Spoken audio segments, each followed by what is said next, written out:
Best scoring game ang naitala ngayon ni Carl Tamayo sa game ng LG Sakers at JKJ Boosters. Well, throughout the game ay pinakita ni Tamayo na hindi lamang basta pwersa sa ilalim. Dahil marami sa kanyang puntos ay open siya o hindi na pinahirap ang basketball. Kaya credit sa kanyang mga teammates for finding him sa tamang spot. Sa second half, lumaki ang production nitong si Tamayo. Started the third quarter with a block at sinundan nito ng post move. Medyo nagrattle pero naka-recover for a nice 2. Maganda rin ang tandem nila ni Murray na ilang beses na nakitang open itong si Tamayo.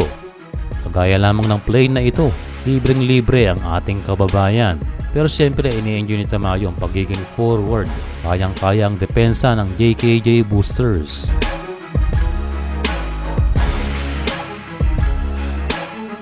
At nasundan naman ito. Again, a nice pass from Makating Tamayo. Well, simpleng-simple ang basketball. Teamwork lang ang kailangan ay magpapanalo itong LG. Well, dahil sa sunod-sunod na puntos si Tamayo ay hindi na ito pinagbigyan na makaatake sa basket. Pero ganun pa man ay nanatiling agresibo itong ating kababayan. At ang good news ay wala itong namintis na free throws. Ganyan ang dating hari ng UP. Walang kapakaba pagdating sa foul shots. Around 6 minutes ng fourth quarter, a nice no-look pass to CT33. Nice pass, sabi ni Carl.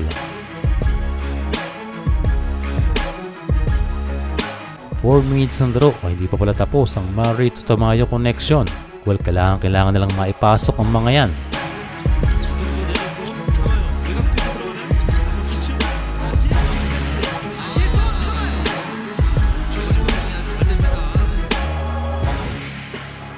Three minutes ng fourth quarter, a nice decision from coach. Maipahinga na itong si Tamayo.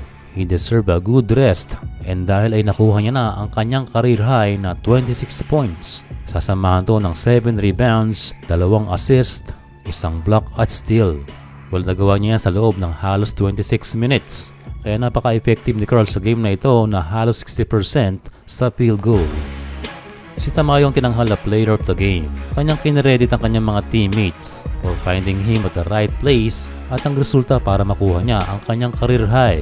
Kanyang kinredit din ang kanilang coach sa tiwala at pagmamotivate sa kanya. Kahit bago pa lang sa KBL ng Korea, siya ay nabibigyan agad ng magandang minuto. Natanong din si Tamayo kung ano nga ba ang kanyang masasabi sa KBL.